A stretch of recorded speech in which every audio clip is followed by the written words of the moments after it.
Namun meminta duit ke rumah tidak. Haram aku minta duit ke rumah. Pulang ke hotel, Mat, kau tadi mendorong jamaah. Iya. Yang kau dorong tuh kena demam meningitis. Dan demam meningitis itu menular, tak ada obatnya sampai sekarang. Nanti sudah saya tua, saya tulis cerita perjalanan saya itu untuk bahan Sami sama Hazik duduk sama cucu-cucu saya. Nanti sekarang tak sempat mau tulis, ada aja halangan.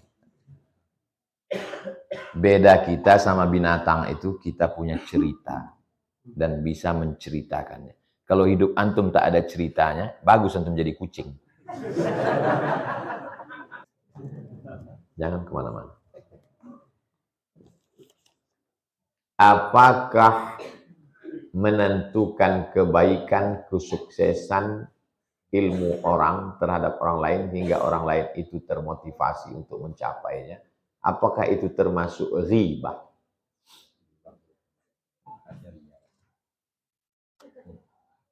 Saya mau belajar sama si Anu Ustadz, boleh apa tak boleh? Huwa min ahlil bid'ah. Saya mau belajar sama dia Ustadz, boleh apa tak boleh? Huwa syaitan. Saya mau belajar sama dia Ustadz, boleh apa tak boleh? Huwa dhallun mudil. Adakah itu dalam ajaran Islam? Ada? Yang jurusan hadis, angkat tangan. Tak ada jurusan. Itu jurusan hadis. Ada tak itu dalam ilmu hadis? Tak ada. Antum semester berapa? Hah? Semester 3. Ilmu jarah wa ta'dil. Hah? Ada atau tak ada? Fulan kadzab, fulan wadda', fulan wadi'ul hadis, fulan. Dalam ilmu hadis ada namanya syarat hadis sahih 5. Yang pertama sanadnya nyambung. Sanad itu apa? Imam Bukhari dari Imam Abdullah bin Maslamah. Maslamah dari Imam Malik. Imam Malik dari Abu Zinad. Abu Zinad dari A'raj. A'raj dari Abu Hurairah. Abu Hurairah dari sanad. Yang kedua rawinya mesti adil. Yang ketiga rawinya mesti dhabit, kuat ingatan.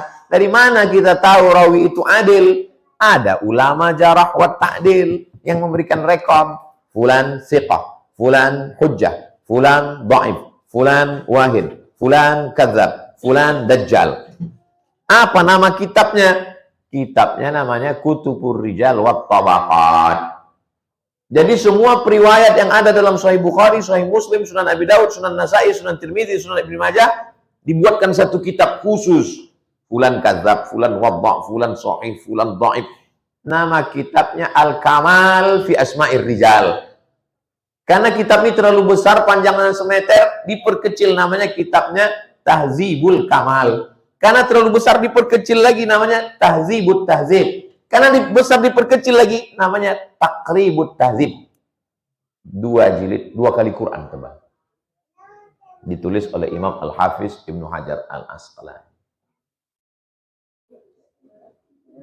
Ustaz, saya mau belajar sama, jangan Syiah itu.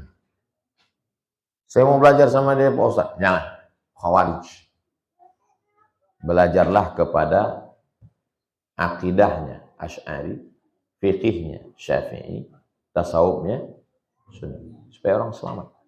Kalau tidak, saya mau belajar sama dia, tak apa-apa, belajarlah. Itu sama dengan menyerahkan kambing ke mulut singa. Gaji saya 5 juta sebulan. Saya mendapat bonus tiap tahun beda-beda. Kadang 20 juta, bisa lebih, tergantung dari keuntungan usaha sendiri.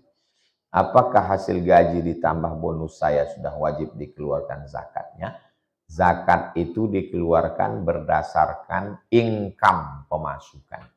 Gaji, bonus, reward, SPPD, uang tunjang, uang sipak, uang sundul, uang tanduk, uang sikut. Jadi jangan gaji saja. Ada orang bergaji 20 juta, tapi penghasilannya 200 juta. Rupanya banyak tuyulnya. Maka yang dikeluarkan dari 200. 2,5%. Dari 100 juta, 25 juta. Kalau 200 berarti dia keluarkan 50 juta. Mudah-mudahan adik-adik ini gajinya 200 juta sebulan. Tak ada yang mustahil. Innama amruhu iza arada syai'an ayyakula lahu kun. Kenapa setelah Rasulullah wafat perhatian umat fokus pada masalah politik, khususnya dalam masalah memilih khalifah. Dunia ini tidak boleh kosong dari pemimpin. Satu malam dengan pemimpin yang zalim lebih baik daripada 60 tahun. Satu malam tanpa pemimpin lebih celaka. Tapi ini jangan dijadikan dalil untuk memilih pemimpin celaka. Mereka meninggalkan jasad Nabi terbujur demi politik. Kalau orang meninggal, yang ngurus jenazahnya itu keluarga, bodoh. Yang mengurus jenazah, jangan kau bayangkan jenazah Nabi tergolek-golek, tak terurus. Yang mengurus jenazah Nabi itu Sayyidina Ali, karena dia tak punya saudara kandung. Sayyidina Ali itulah saudara dia, ayah mereka adik-beradik. Abbas, pamannya masih hidup. Abdullah bin Abbas, Fadl bin Abbas, Sayyidina Al-Hasan, Sayyidina Al-Husain. Itu yang mengurus jenazahnya. Sedangkan Abu Bakar, Omar, Osman, mereka di Saqifah Bani Sa'idah bermusyawarah untuk pemimpin. Jadi ceritanya jangan dibalik. Ini gara-gara banyak dengar ceramah Syiah. Yang ngurus jenazah Nabi udah ada keluarga, sahabat, masing-masing dengan tugasnya. Saqifah Bani Sa'idah itu sebelah kanan. Kalau kita ngadap ke kiblat, di Masjid Nabawi, sebelah kanan. Sengaja tak dibangun hotel. Dibiarkan tanah kosong jadi taman. Tertulis Saqifah Bani Sa'idah, tempat musyawarah sahabat pengangkatan Abu Bakar bermusyawarah sebagai khalifah. Nanti antum pergi umroh, tengok mana kata Ustaz Somad Saqifah sebelah kanan. Jelas? Kami sebagai mahasiswa meminta nasihat, saran bagaimana cara supaya konsisten istiqomah menuntut ilmu. Sebab kami kadang ketika sedang membaca buku 20-30 menit ngantuk. Bagaimana cara mengatasinya? Cara mudah menghafal hadis arba'in.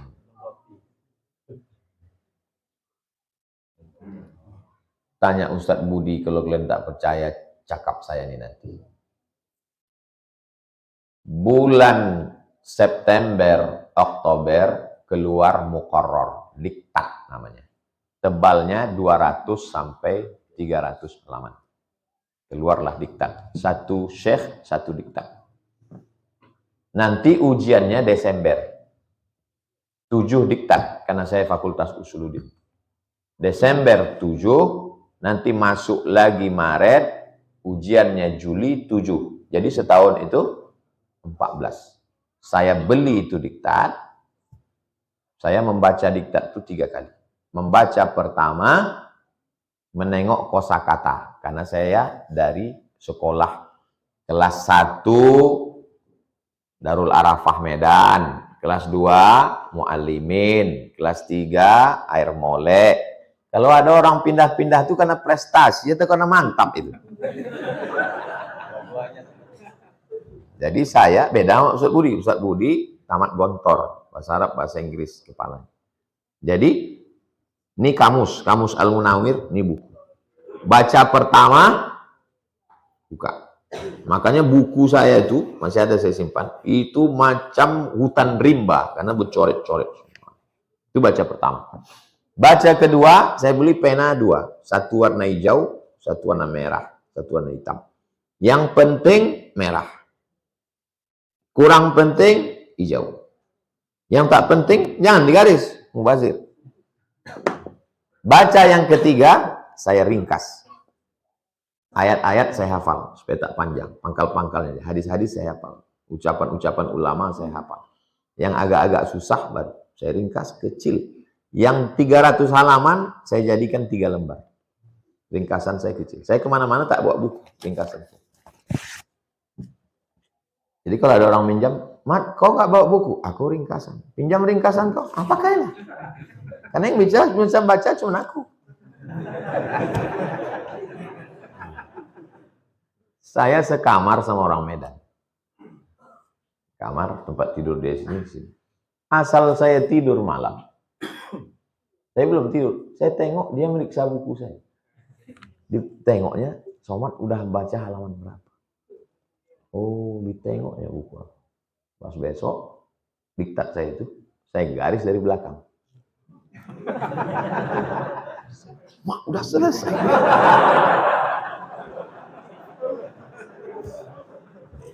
Begitu saya belajar.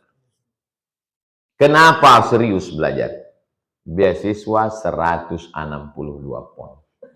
50 pon sewa rumah, 50 pon iuran makan, 20 pon untuk ongkos bis, 20 pon untuk persiapan jajan-jajan, 20 pon disimpan di dalam, mana tahu sakit poneng kepala mencret ube. Tak pernah sekalipun minta duit ke rumah. Sekali haram 4 tahun. Tapi saya bukan anak fakir miskin.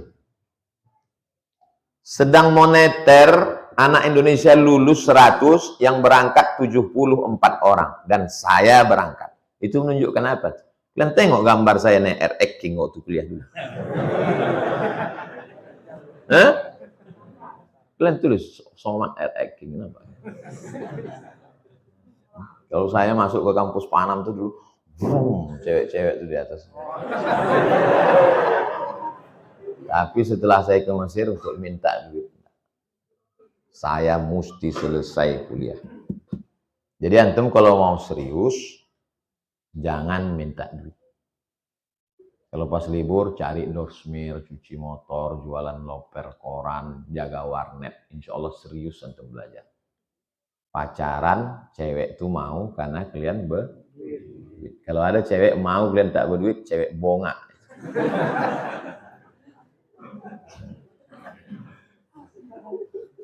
Habis sholat subuh, bawa foto, bawa surat keterangan kampus, ajukan ke kedutaan Saudi Arabia, minta visa. Cop, dapat visa, naik bis ke Suez, naik kapal laut 2 hari 2 malam ke Makkah. Sampai di Makkah, haji gelandangan. Tak ada hotel, tak ada kamar, tak ada makan. Tidur di Masjidil Haram. Jam 3 pagi udah datang tukang gelar karpet. Haji. Turunlah ke bawah, diusir orang itu. Turun masuk ke kamar mandi depan Hilton. Rupanya kawan-kawan tidur di toilet. Enak kalian di sini ya. Cerita itu ditulis indah. Saya tengok bukunya. Belilah bestseller. Ditulis oleh Dr. Agung Irawan. Haji Backpacker. Duduklah di situ. Setiap hari menunggu kawan mencari tawaran kerja. Dadah Mat, aku udah dapat kerja, katanya. Yalah, selamatlah ya. Aku kerja. Jam 12 balik ya.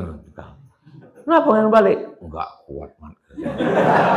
Apa kerjanya? Pakai helm.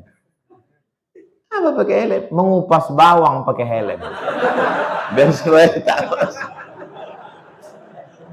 Catering. Ada, jadi ustadz dia sekarang, dokter. Tak boleh ku sebut namanya.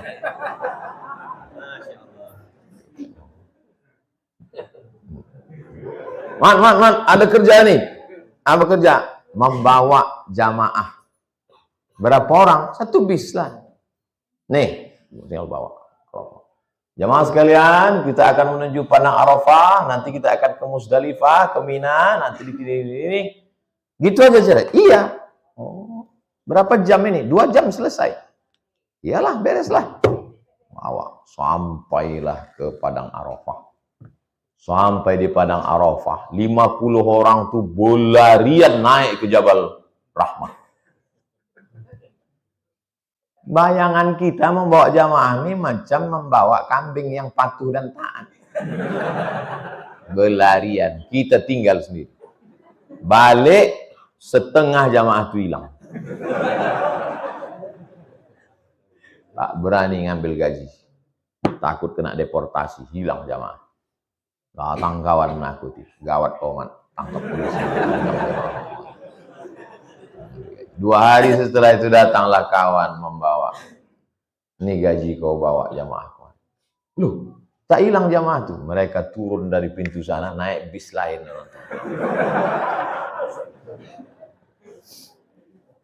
Mat, ada kerja ini. Oh, mantap. Apa kerjanya? Mendorong jamaah sakit. Tawaf 7 putaran, sa'i. Bayangkan antum mendorong di atas, bukan di bawah, di atas 7 putaran. Selesai 7 putaran itu, 7 tambah 7, sa'i 14, hilang tulang betis itu. Dikasihlah $100, $1.500.000 kalau sekarang, kali 15.000. Namun meminta duit ke rumah, tidak. Haram aku minta duit ke rumah. Pulang ke hotel, Mat, kau tadi mendorong jamaah. Iya. Yang kau dorong tuh kena demam meningitis. Dan demam meningitis itu menular, tak ada obatnya sampai sekarang. Nanti sudah saya tua, saya tulis cerita perjalanan saya itu untuk bahan Sami sama Hazik duduk sama cucu-cucu saya. Nanti sekarang tak sempat mau tulis, ada aja halangan. Beda kita sama binatang itu, kita punya cerita dan bisa menceritakannya. Kalau hidup antum tak ada ceritanya, bagus antum jadi kucing. Cerita antum pontang-panting di Pekanbaru ini, itulah yang akan menjadi cerita indah 20 tahun akan datang. Jadi antum mesti bersusah-susah di sini. Berakit-rakit ke hulu, berakit-rakit ke tepian. Sakit-sakit dahulu, sakit-sakit juga kemudian. Kapan bahagianya? Main pantun kawan nih. Generasi itu 3. Generasi pejuang, generasi penikmat, generasi penghancur. Jadi kalau antum sekarang berjuang, anak antum nanti penikmat, cucu antum penghancur. Maka jangan buat merasa zona aman. Uncomfortable zone. Kalau antum mau sukses, jangan berada di zona aman. Ponakan saya tak boleh di zona aman. Anak saya tak boleh zona aman. Mesti saya kirim ke Mesir. Kau kukirim ke Bogor sama anak Ustadz. Ada Ustadznya sini, lupa pula namanya. Kukirim ke sana. Karena kalau di rumah nanti dia jadi hantu. Kitab yang dibaca di Mesir itu sama baca di Pekanbaru. Kenapa dia disuruh pergi jauh? Supaya dia uncomfortable zone. Jangan berada di zona nyaman. Walaupun kebun sawit bapak kalian sejauh mata memandang, kalian merantau. Kata Imam Syafi'i, safir tajid iwadan amman tufariku. Merantaulah kalian. Kalian akan dapatkan yang hilang. Kalau kalian kehilangan kawan, jumpa kawan lebih baik. Kalau kalian kehilangan orang terkasih, akan dapat yang lebih sayang. Safir tajid iwadan. Bunga bukan setangkai, kumbang bukan seekor, patah tumbuh hilang berganti, hilang satu tumbuh 1000. Kau kenapa tak jadi melanjutkan ke Mesir?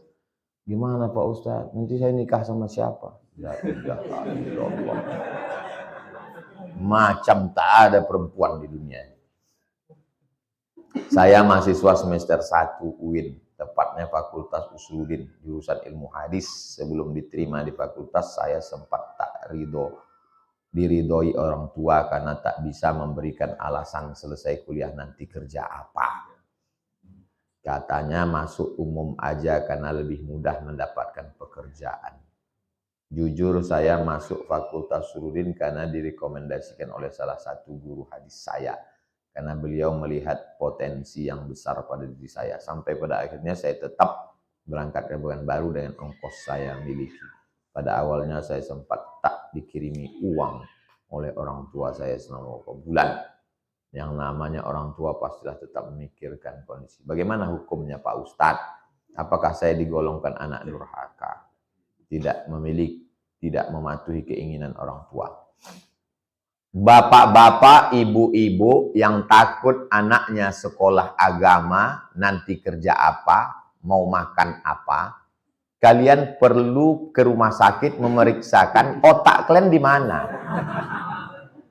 Aku khawatir otak kalian itu di samping lambung. Atau lambung kalian itu tumbuh di otak. Sengaja Allah buat otak itu di atas, lambung itu di bawah, supaya kalian jangan memikirkan sikit-sikit makan, sikit-sikit makan. Cucuku ini 40 kata atuk saya. Cucuku yang satu ini mesti sekolah agama. Dia menyebut saya Bidu Somad. Abdul Somad. Orang Melayu payah dia bilang Abdul Somad. Bidu Somad ini mesti sekolah agama. Kalau aku panjang umur, aku menyekolahkan dia.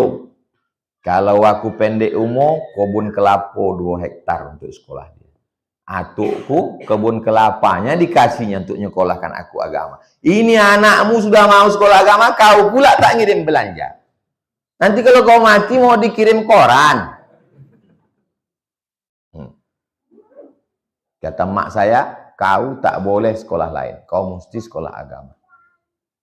Aku nanti pilih jurusan apa, mak? Kau jangan pilih jurusan lain. Quran, hadis. Itu aja. Supaya cito kau nanti Quran, hadis. Tapi kau jangan bercakap tak tentu arah. Aku mau kau bercakap Quran, hadis. 98 dipesankannya itu. Jangan ambil jurusan lain, yo. Quran, hadis. Yo, mak. 2008 pulang, buka tes Usuluddin, formasi yang diterima dosen hadis. 10 tahun baru bisa saya memahami cakap emak saya. Saya mau berkeras juga mengambil bahasa Arab. Karena saya mau pulang jadi dosen bahasa Arab. Kau ambil Quran hadis. Waktu saya tengok formasi pengumuman di Riau Pos, yang dicari dosen hadis. Allahu Akbar. Firasat orang tua.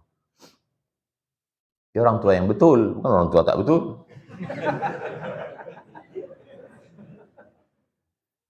Jumpalah dosen UIN. Saya Pak Ustadz punya adik saya ini sekolah di pesantren, numpang di rumah tante saya di Jakarta. Kamu nanti kalau tamat pesantren mau makan apa? Lihat tuh kakak kamu, insinyur, dokter, PNS. Kamu nanti tamat pesantren mau makan apa? Di mana tante itu sekarang, Pak? Sekarang tante itu dijaga adik saya yang jadi kiai. Pesantrennya besar, sekarang tante itu. Anaknya satu pun tak mengurus. Rasa-rasa mau kudatangi tante itu. Tante makan apa?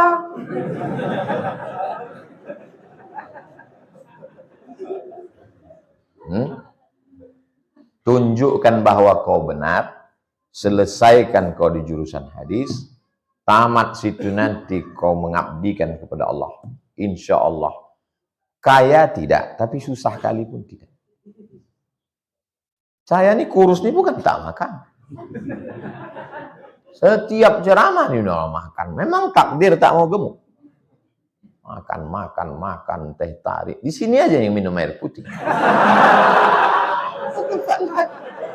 Lain tahu sendiri lah kalian. Kalau antum tolong agama Allah ini, intan surullah, percaya antum itu. Satu yang kau lakukan, 2 balasan Allah. Intan surullah, kau tolong agama Allah ini, 2. Yansurkum, ditolongnya engkau, wa yusabbits aqdamakum, dikokohkannya kaki. 2 balasan Allah. Ikuti zaman. Bilisani qaumihi, dengan bahasa kaum. Bahasa kaum sekarang IG, buat IG, posting cerita tentang hadis. TikTok, buat akun TikTok. Kau jurusan hadis, satu hadis. Assalamualaikum warahmatullahi wabarakatuh. La yu'minu ahadukum hatta yuhibba li akhi. Pahala itu pasti, viral itu nasib. Pahalanya pasti, viral itu nasib. Kalau bolehlah waktu ini dimundur kembali ke belakang, apa yang Ustaz inginkan? Kalau bisa jangan terlalu viral. Susah makan, susah jalan-jalan, susah, apapun susah. Mau ke mall paksa betutup ini, betutup ini, betutup ini. Membawa sama istri mau jalan, payah. Jadi tak usah terlalu terkenal. Sedang-sedang aja, bisa jalan kemana, bisa ke Belanda. Yang sedang, saya tengok Ustadz yang sedang-sedang, bisa ke Jepang, bisa. Awak ke Singapura pun payah. Tak usah viral-viralkan. Antum serius belajar nih, antum selesaikan hafalan Quran, Allah, kalau Allah sudah berjanji, tolong kau nanti, innaka la tukhliful. Kalau saya, alhamdulillah, tapi bagi saya, orang tua ini cambuk yang paling. Tapi bukan saya menyuruh kalian durhaka sama orang tua. Tetap punya cita-cita, kalau berhasil nanti ku bahagiakan rumah ayah, ku senangkan dia. Saya bekerja di salah satu perusahaan penyedia jasa. Salah satu perusahaan yang menomorsatukan penciptaannya. Tujuan hadir untuk membantu orang susah. Makin banyak perusahaan bekerja sama dengan kami, makin banyak bantu orang susah. Merekrut pengangguran, membantu janda-janda. Nah, ini tua apa muda? Setiap penghasilan 10% membantu fakir miskin anak yatim. Setiap pagi sebelum sholat, pagi kami sholawat bersama, baca Asmaul Husna, berdoa, ngirim Fatihah untuk diri sendiri, orang tua, mendoakan 10 orang teman, tadarus Quran.